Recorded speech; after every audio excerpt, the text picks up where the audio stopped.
When you find yourself stuck, frozen, tired, broken, you can't take another step, you gotta think back to everybody before you. I think about World War I, World War II, the Great Depression, Vietnam. People I know that are missing arms, legs.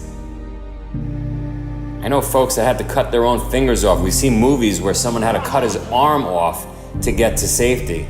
Like, you need some reference point that is just much, much worse than where you are.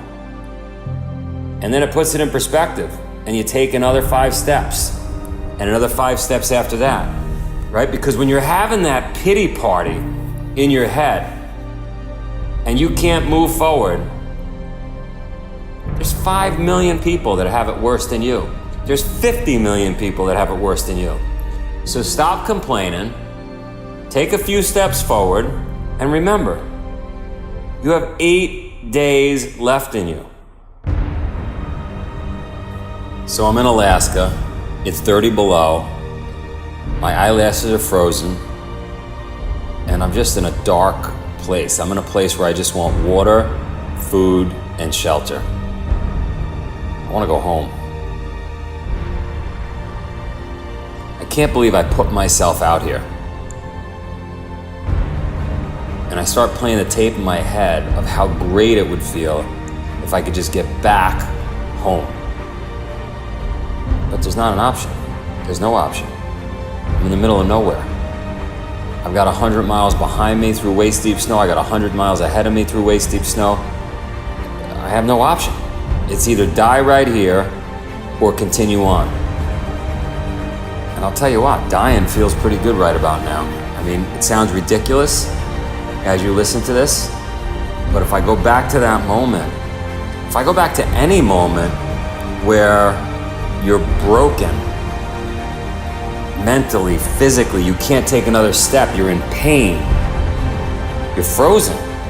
Literally, I'm frozen. You gotta somehow find something to motivate the next step and the step after that.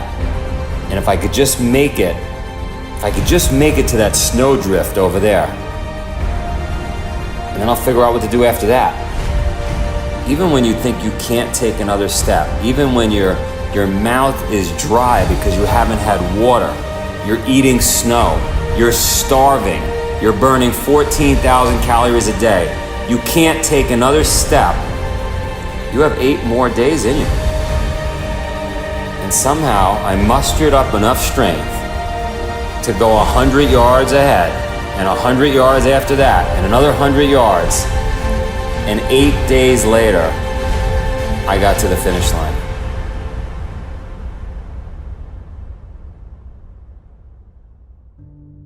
We definitely all stop before we have to.